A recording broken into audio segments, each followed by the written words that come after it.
नमस्कार दोस्तों, मैं टिकमचंद चौधरी आप सभी का स्वागत करता हूं आपके अपने हिस्ट्री की यूट्यूब चैनल पीटी हिस्ट्री पर। देखिए, अपन आज राजस्थान के इतिहास के एक नए टॉपिक की ओर चलते हैं। वो है राजस्थान की प्राचीन सभ्यताएं। देखो, अपन समय को जाया नहीं करेंगे और अपन पहले टॉपिक की बात करते हैं। आज अपन पढ़ेंगे राजस्थान की प्राचीन सभ्यताएं। देखो, प्राचीन सभ्यताएं पढ़ने से पूर्व अपन को इन सभ्यताओं का टाइम पीरियड पता होना बहुत जरूरी है, क्योंकि देखिए, जो भी अपन इतिहास पढ़ते हैं बिना टाइम के इतिहास पढ़ा नहीं जा सकता है। तो ये अपन को वो काल अवधि जरूर पता होनी चाहिए कि किस काल अवधि में ये घटनाएं घटित हुई है। तो पहले अपन इतिहास का डिवीजन देखते हैं। देखिए, आज अपना टॉपिक है राजस्थान की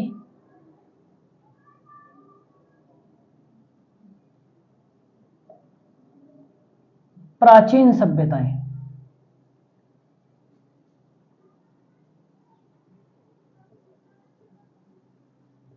देखिए, राजस्थान की जो प्राचीन सभ्यताएं हैं वो भारत का इतिहास का ही एक पार्ट है। भारत के इतिहास की जो सभ्यताएं हैं जब अपन पढ़ते हैं तो उनसे ही रिलेटेड ये चैप्टर है।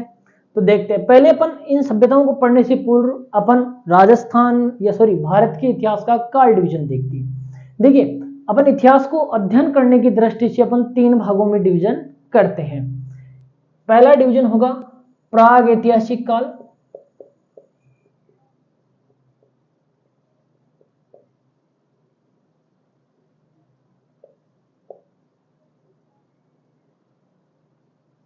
कौन सा काल?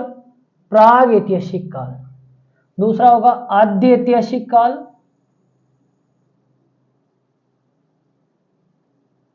आद्य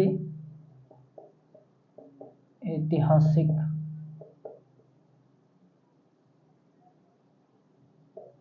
काल।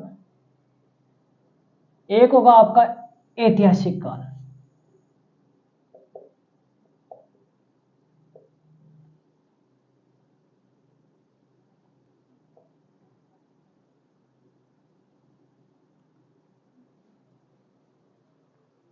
क्या होगा?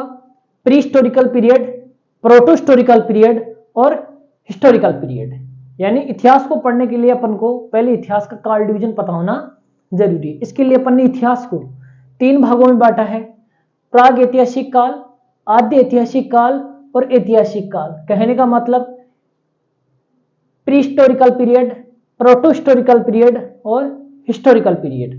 देखिए, इन का ये कब कब तक रहे, तो पहले ध्यान रखना प्रागैतिहासिक काल। अब देखो, इनके काल डिवीजन को लेकर एक मात्र अनुमान मात्र है अपना, ये कोई फिक्स अवधि नहीं है, केवल अपन ने अनुमान लगाया है कार्बन डेटिंग विधि के आधार पर। भाई, जो उपकरण प्राप्त हुए हैं, जो अपन को विभिन्न प्रकार की सामग्रियां प्राप्त हुई है उत्खनन के तौर पर, उनसे अपन ने केवल और केवल कार्बन डेटिंग के आधार पर इनके काल का अनुमान लगाया है।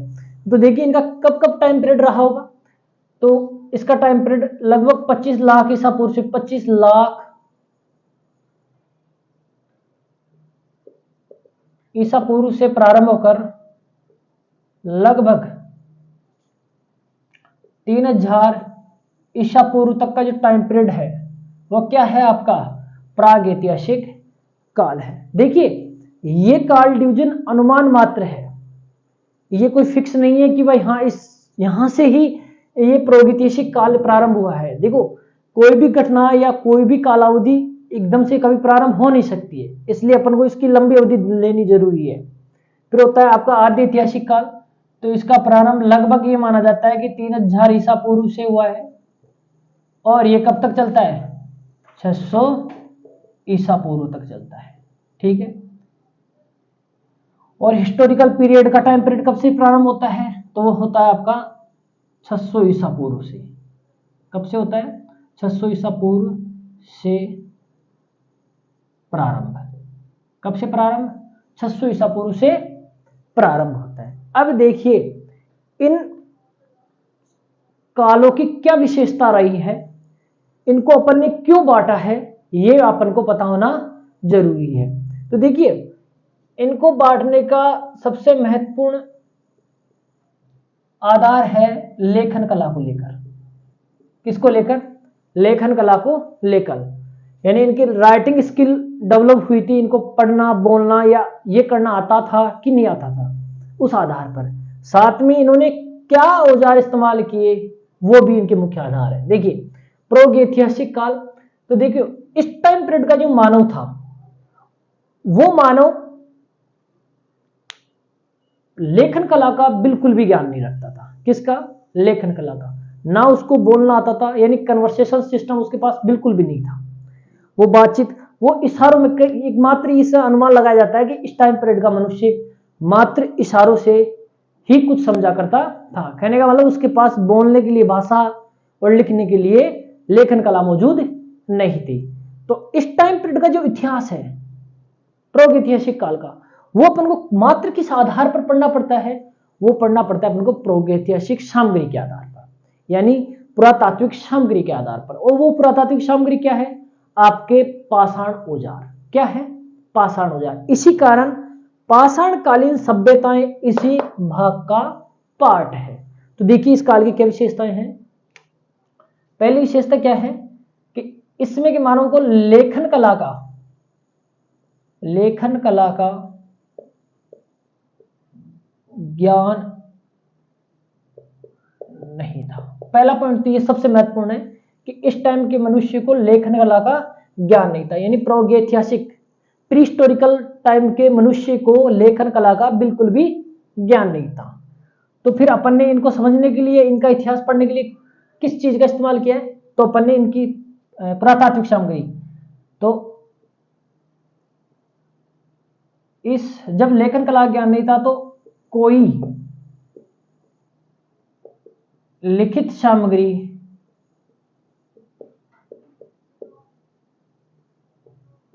उपलब्ध नहीं हुई, यानी कोई भी लिखित सामग्री अपन को यहां से इस टाइम पीरियड से बिल्कुल भी नहीं मिली है। यानी जब इनको लेखन कला का ज्ञान नहीं था तो सीधी सी बात है लिखित सामग्री अपन को नहीं मिलेगी। तो इस टाइम पीरियड का इतिहास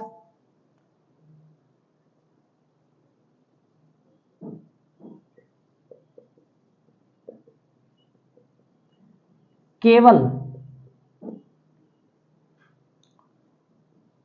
पुरातात्विक साक्ष्यों पर आधारित। कहने का मतलब इस टाइम पीरियड का इतिहास किस पर आधारित है? केवल और केवल पुरातात्विक साक्ष्यों पर आधारित इतिहास है। किस पर आधारित है? पुरातात्विक साक्ष्यों पर। केवल पुरातात्विक साक्ष्यों पर आधारित इतिहास है। इतना सा जरूर ध्यान रखना, क्योंकि आपको पूछेगा इतिहास का वह कौन सा कालखंड है, जो वह काल कौन सा कालखंड है जिसमें केवल और केवल इतिहास की जानकारी अपन को पुरातात्विक साक्ष्यों से ही मिलती है। तो वो कौन सा कालखंड है? आपका प्रागैतिहासिक काल है। इसमें कोई भी लेखन कला का मनुष्य को कोई ज्ञान नहीं था, कोई इसी कारण का मन को कोई लिखित सामग्री उपलब्ध नहीं हुई है। इस टाइम पीरियड में कौन सी सभ्यताएं आती है आपकी? तो पाषाण कालीन सभ्यताएं। क्या आती है? पाषाणकालीन सभ्यता, यानी स्टोन एज का जो टाइम पीरियड है वो प्रागैतिहासिक काल यानी प्री हिस्टोरिकल टाइम से ही संबंधित है। ये तो थी आपकी प्रागैतिहासिक काल की विशेषताएं। अब देखो आदि ऐतिहासिक काल क्या है। आदि ऐतिहासिक काल में देखो मनुष्य को लेखन कला का ज्ञान था। उसको क्या था? लेखन कला का ज्ञान था, और इनके लिखित साक्ष्य भी उपलब्ध हुए हैं। लिखित साक्ष्य या लिखित सामग्री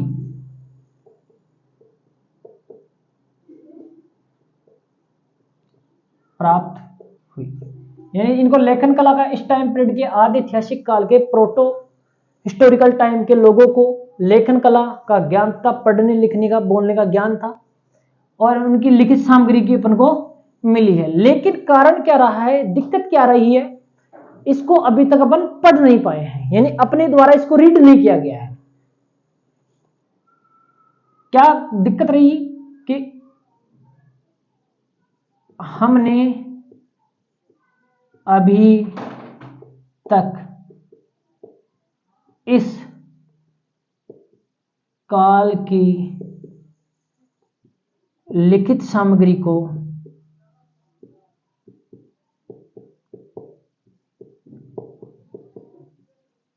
पढ़ नहीं पाए हैं।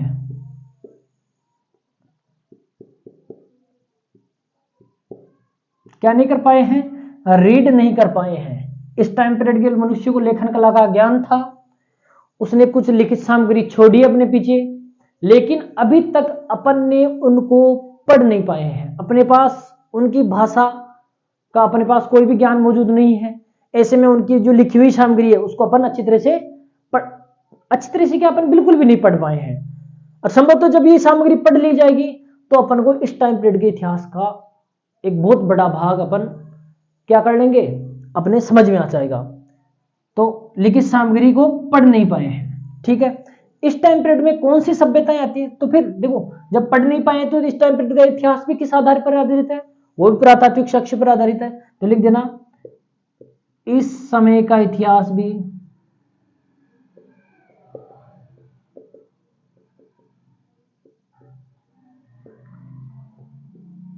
पुरातात्विक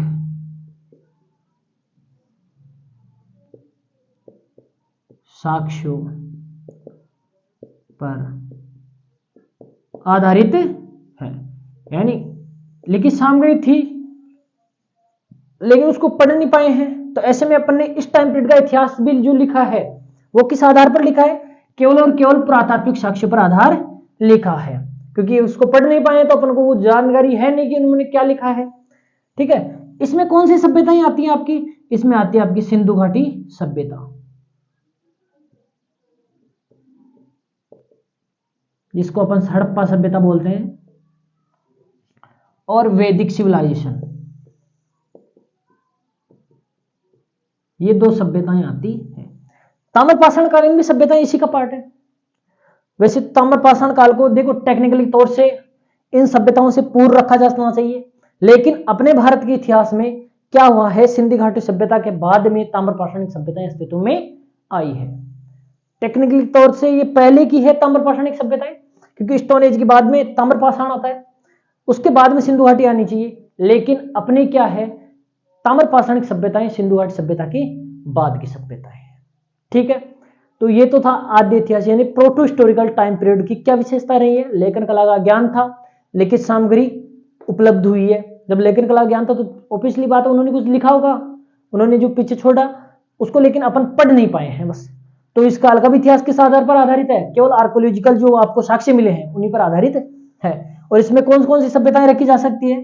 सिंधु घाटी सभ्यता। अब आपने पढ़ा होगा सिंधु घाटी सभ्यता में लिखित साक्ष्य मौजूद है, मोहरों पर, सिलबट्टों पर, सॉरी मोहरों पर, और आपकी जो पट्टिकाएं हैं मिट्टी की उन पर, बहुत सारे आपके मटकों पर, मृद भांडों पर भी कुछ लिखित सामग्रियां बहुत सारी मात्रा में प्राप्त हुई है। लेकिन उस लिपि को अभी तक अपन ने पढ़ नहीं पाया है। देखो वैदिक सभ्यता की जो सभ्यता थी उसमें भी लोगों को लिखने पढ़ने का ज्ञान था, लेकिन उस समय की जो लिखित साक्ष्य हैं वो उस टाइम पीरियड के अपने पास नहीं है। बाद में जाकर इनका संकलन किया वहां अपने पास साहित्य मौजूद है। अब आता है आपका हिस्टोरिकल पीरियड। अब हिस्टोरिकल पीरियड की क्या विशेषता रही है? तो देखो इसमें लोगों को लेखन कला का ज्ञान था,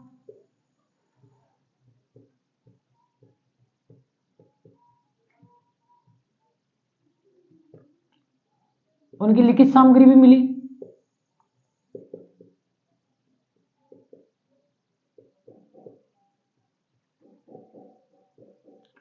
और उनको पढ़ लिया गया है।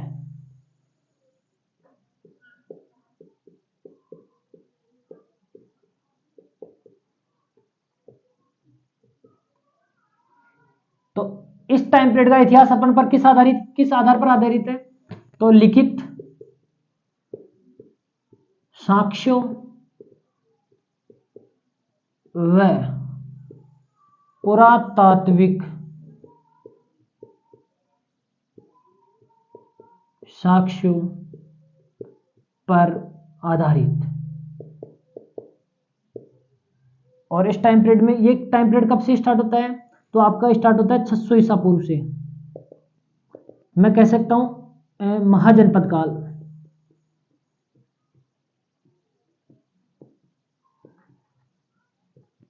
ठीक, कौन से काल से स्टार्ट होता है? ये टाइम पीरियड महाजनपद काल से प्रारंभ होता है, यानी 600 ईसा पूर्व से प्रारंभ होता है और अभी तक भी ये जारी है।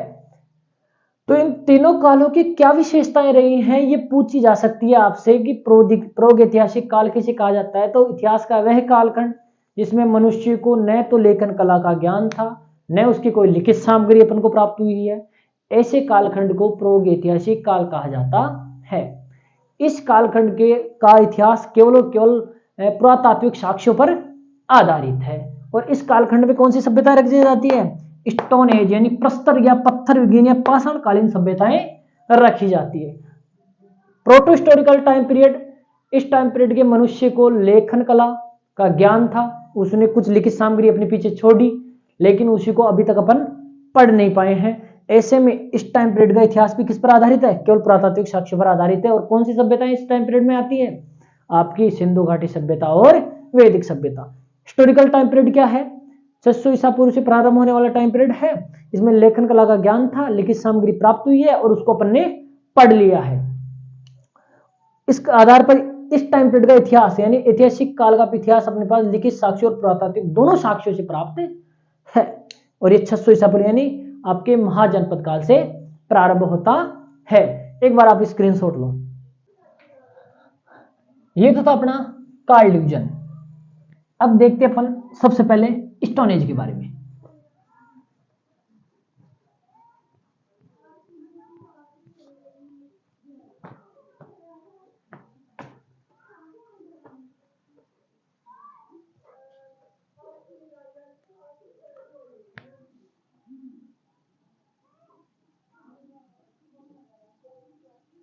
पाषाण काल, किस टाइम पीरियड की बात कर रहे हैं अपन? स्टोन एज की बात करेंगे। देखिए पहली बात तो अपन स्टोन एज कहते क्यों हैं वो देख लेते हैं। तो देखिए प्रारंभिक मनुष्य के जीवन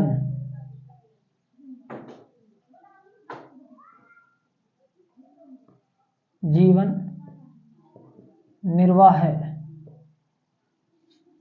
का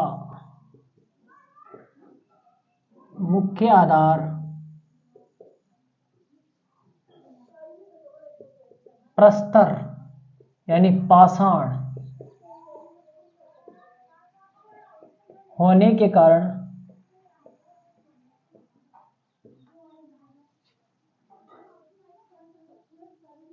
इस काल को पाषाण काल या प्रस्तर भी बोल देते हैं इसको।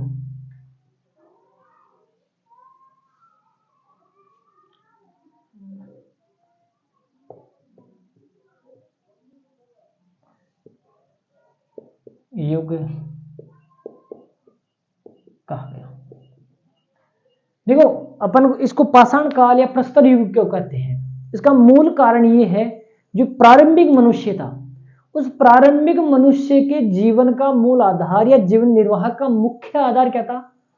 पत्थर से बने हुए उपकरण थे। क्योंकि इन पत्थर के उपकरणों के उपयोग करके उसने क्या किया? अपने जीवन को सही रखने के लिए या अपने जीवन निर्वाह के लिए उसने विभिन्न प्रकार की क्रियाएं की। पत्थर का इस्तेमाल करके उसने विभिन्न प्रकार के शिकार किए, साथ ही अपनी रक्षा की पत्थर के औजार बनाकर। तो इसी कारण इस काल को क्या कहा गया? पाषाण काल या प्रस्तर काल कहा गया। ठीक है, क्या कहा गया? पाषाण काल या प्रस्तर काल कहा गया। देखिए अब देखो पाषाण काल की क्या मुख्य विशेषताएं रही है जिस कारण इसको अपन पढ़ते हैं। तो ध्यान रखना इसकी मुख्य विशेषताएं।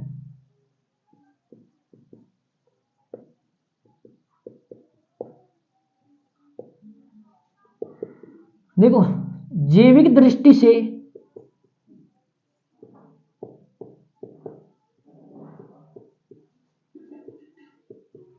आधुनिक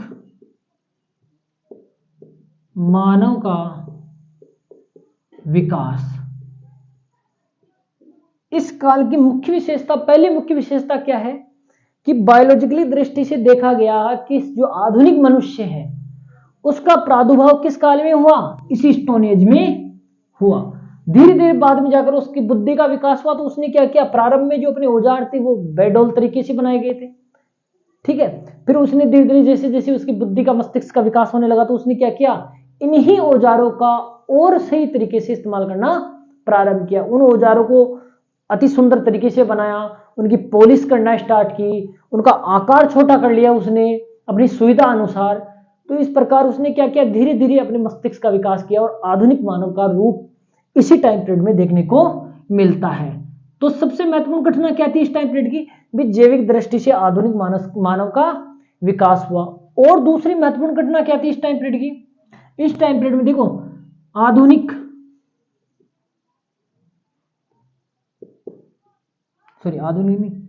प्राचीन सभ्यताओं का के प्रारंभ का प्रथम चरण, ये क्या था, ये प्राचीन सभ्यताओं के प्रारंभ का प्रथम चरण था। यानी इसी काल से मनुष्य ग्रुप्स में रहना स्टार्ट किया उसने। धीरे धीरे क्या किया, पाषाण काल में, जब पाषाण काल पढ़ते तो मध्य पाषाण काल में जाकर मनुष्य ने धीरे धीरे क्या किया, पशुपालन करना प्रारंभ किया, स्थायी आवास बनाने प्रारंभ किए।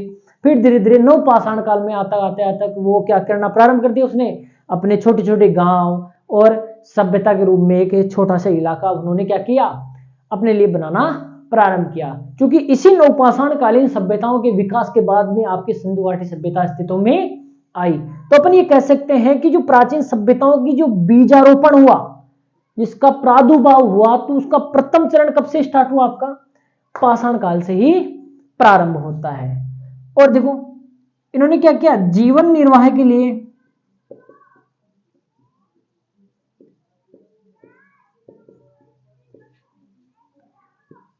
तकनीकी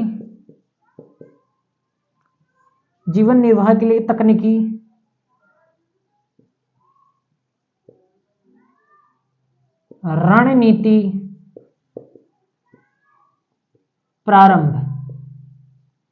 इन्होंने क्या किया, जीवन निर्वाह के लिए तकनीकी रणनीति, टेक्निकल इन्होंने क्या बनाई, योजनाएं बनाना प्रारंभ की। वो टेक्निकल रणनीति क्या थी, वो था पाषाण उपकरणों को बनाना। इन्होंने क्या किया, अपने जीवन निर्वाह के लिए, अपनी रक्षा के लिए, अपने भोजन के लिए क्या किया, इन्होंने पत्थर के औजार बनाना प्रारंभ किए। और इन्होंने क्या किया, धीरे धीरे इन पत्थर के औजारों में क्या किया, डेवलप्ड करना स्टार्ट किया। पहले आकार बड़ा और बेडोल हुआ करता था इनके पत्थरों, इनके उपकरणों का, लेकिन धीरे धीरे इन्होंने क्या किया, अपने उपकरणों को सुंदर बनाना प्रारंभ किया। और ये इतने सुंदर मध्यकाल में आता तक इनके पाषाण औजारों का आकार ही बहुत छोटा कर दिया। इस प्रकार इन्होंने इस टाइम पीरियड में क्या किया, अपने जीवन निर्वाह के लिए तकनीकी रणनीति भी बनाना प्रारंभ की। और क्या किया, इस टाइम पीरियड में उसने पाषाण औजार निर्माण प्रारंभ कह सकते हैं अपन। भाई औजारों का निर्माण अपनी सुरक्षा के लिए मनुष्य ने सबसे पहले किस टाइम पीरियड में बनाना स्टार्ट किया, तो पाषाण काल में। इससे पहले मनुष्य जंगली जानवर की तरह था, इस टाइम पीरियड पर भी वो बर्बर मनुष्य की तरह ही था। लेकिन उसने क्या किया, अपने निर्वाह ने, अपने जीवन के यापन के लिए उसने कुछ तकनीकी अपनाई। वो तकनीकी क्या थी, औजार निर्माण करने की। क्या निर्माण करने की, औजार निर्माण। और औजार किसके बनाने प्रारंभ की, उसने पाषाण के औजार बनाना प्रारंभ किए। तो इसकी चार विशेषता मोटी मोटी है। जैविक दृष्टि से आधुनिक मानव का विकास प्रारंभ हुआ, ठीक है। जैसे होमो हेबिल्स पहला मनुष्य था, या होमो हेबिल्स पहली प्रजाति थी जिसने क्या किया, पाषाण औजार निर्माण किया। तो अपन कह सकते हैं सबसे पहले औजार निर्माण करने वाली प्रजाति कौन सी थी, होमो हेबिल्स थी। होमो इरेक्टस प्रजाति ने क्या किया, या जिसको अपन होमो इरेक्टस जिसको बोलते हैं, उसने क्या किया, उसने पाषाण औजारों को थोड़ा सुडौल या अच्छा बनाया, सुंदर बनाया, और अग्नि का आविष्कार किया। तो आपकी जैविक दृष्टि से आधुनिक मानव का विकास, प्राचीन सभ्यताओं का प्रारंभ का प्रथम चरण, और जीवन निर्वाह तकनीकी रणनीति प्रारंभ, और पाषाण औजारों निर्माण का प्रारंभ किस काल में हुआ, स्टोन एज में प्रारंभ हुआ। आप एक बार स्क्रीनशॉट लो, आगे चलिए। अब देखिए आगे देखते हैं अपन। अब देखो पाषाणकालीन शब्दावली के बारे में पढ़ते हैं अपन। ये तो थी पाषाण काल की परिभाषा और पाषाण काल की 4 मुख्य विशेषताएं जो कि मानव इतिहास के महत्वपूर्ण टर्निंग पॉइंट माना जाता है। ठीक है, सभ्यताओं का विकास इसी काल से प्रारंभ होता है। अब देखिए पाषाण काल, देखो जॉन लुबाक ने 1836 ईस्वी में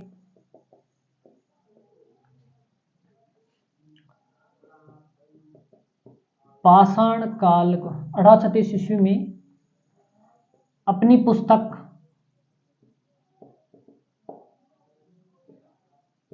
प्री हिस्टोरिक टाइम, ये जॉन लुवाक की पुस्तक है, ध्यान रखना, प्री हिस्टोरिक टाइम। जॉन लुवाक भी बोलते हैं, जॉन लुबाक भी, ध्यान रखना इसको। ठीक है, 1836 में अपनी पुस्तक में प्री हिस्टोरिक टाइम ने इसने क्या किया, पाषाण काल को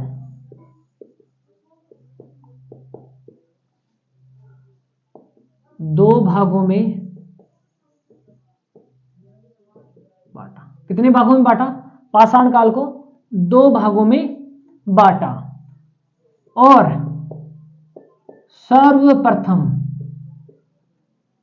निम्न शब्दावली का प्रयोग किया। क्या शब्दावली लिखी इसने? पाषाण काल को 2 भागों में डिवीजन करके उसने क्या शब्दावली दी उसको? उसने दिया पूरा पाषाण काल,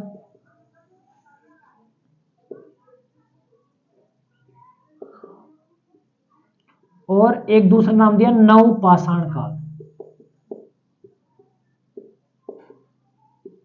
क्या क्या नाम दिया उसने? स्टोन एज का डिवीजन सबसे पहले किसने किया? जॉन लुवाक ने किया। स्टोन एज के काल का डिवीजन सबसे पहले किसने किया? जॉन लुवाक ने। कब किया? 1836 में। कौन सी पुस्तक? इन्होंने एक पुस्तक लिखी अपनी प्रीहिस्टोरिकल टाइम। उसमें क्या किया इन्होंने? पाषाण काल को 2 भागों में बांट दिया। कितने भागों में बांटा? 2 भागों में बांटा और सर्वप्रथम इन 2 शब्दावलियों का प्रयोग किया। आपसे यह पूछा जा सकता है पूरा पाषाण काल और नव पाषाण काल शब्दावलियों का सर्वप्रथम प्रयोग किस विद्वान ने किया? तो जॉन लुवाक ने किया। अब देखिए काल डिवीजन की जब भी बात करते हैं तो सबसे पहले आपके प्रसिद्ध विद्वान 1776 ईस्वी की बात है, कोपनहेगन संग्रहालय की सामग्री के आधार पर आपके कालों का डिवीजन सबसे पहले करने वाला विद्वान कौन था? आपका पीएस सुहम नाम का एक विद्वान था।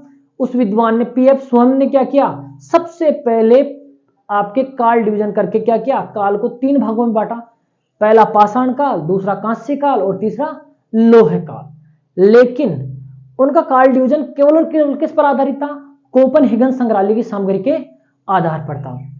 ठीक है, बाद में थॉमसन नामक विद्वान ने भी इसी आधार पर काल डिवीजन किया, वही 3 काल, पाषाण काल, कांस्य काल और लोह काल। लेकिन स्टोन एज का सबसे पहले काल डिवीजन करने वाला विद्वान कौन था? जॉन लुवाक था। ठीक है, बाद में क्या हुआ?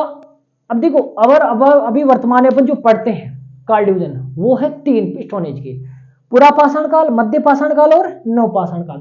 तो जो मध्य पाषाण काल जो शब्दावली है, तो ध्यान रखना, यहां लिख देता हूं नोट लगा के, मध्य पाषाण काल शब्दावली का प्रयोग बाद में जाकर जुड़ा। यह शब्दावली बहुत बाद में जाकर जुड़ी। कौन सी? मध्य पाषाण काल की। और इस शब्दावली को जोड़ने वाले कौन थे? इस शब्दावली का प्रयोग सबसे पहले कॉमसन व ब्रेडवुड ने किया। किन किन विद्वानों ने किया? मध्य पाषाण काल शब्दावली का सबसे पहले प्रयोग किसने किया? कॉम्सन और ब्रेडवुड ने किया, क्योंकि इन्होंने सबसे पहले पाषाण काल को क्या कर दिया? 3 भागों में बांटा। पाषाण काल को सबसे पहले 2 भागों में किसने बांटा?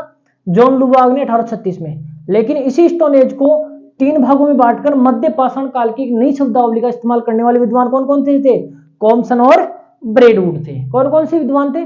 कॉम्सन और ब्रेडवुड। अभी इन यूरोपियंस के आधार पर ही अपने भारत में जो पाषाण कालीन डिवीजन है वो इन्हीं आधार पर लिया गया है। अपने पाषाण काल को कितने भागों में बांट दिया गया है? 3 भागों में बांट दिया गया है। स्टेनोज को कितने भागों में बांटा गया भारत में? 3 है। कौन कौन सा? पूरा पाषाण काल, दूसरा मध्य पाषाण काल, और तीसरा कौन सा है? नवपाषाण काल। कौन कौन से काल में बांट दिया? 3 काल, पूरा पाषाण काल, मध्य पाषाण काल और नवपाषाण काल। अपन ने जो शब्दावली इस्तेमाल की है ये यूरोपियंस के आधार पर या यूरोपियन शब्दावली के आधार पर इस्तेमाल की है। इसी पूरा पाषाण काल का बाद में जाकर 3 भागों में एडवर्ड लार्टेन ने क्या किया? 3 भागों में डिवीजन किया। तो कौन कौन सा था? निम्न या पूर्व पूरा पाषाण काल,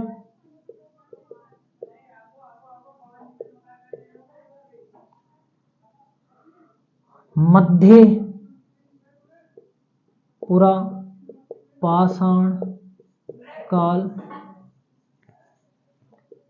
नव पूरा पाषाण काल, नव पूरा पाषाण काल। किस किस में डिवीजन कर दिया? देखिए, भारतीय इतिहास जब पढ़ते हैं तो अपन पाषाण काल को 3 भागों में बांटकर पढ़ते हैं। पूरा पाषाण काल, मध्य पाषाण काल और नवपाषाण काल।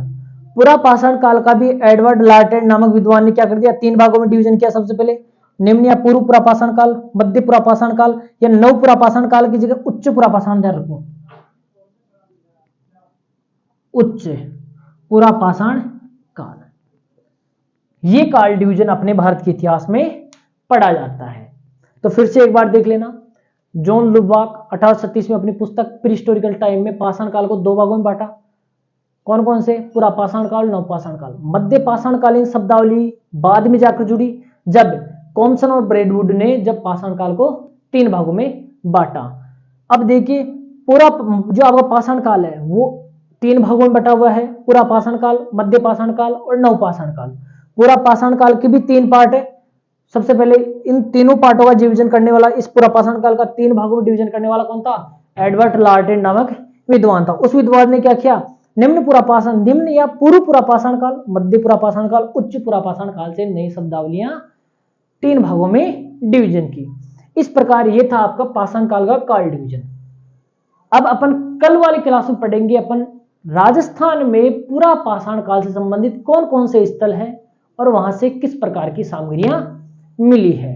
जय श्री राम, खम्मा गणी।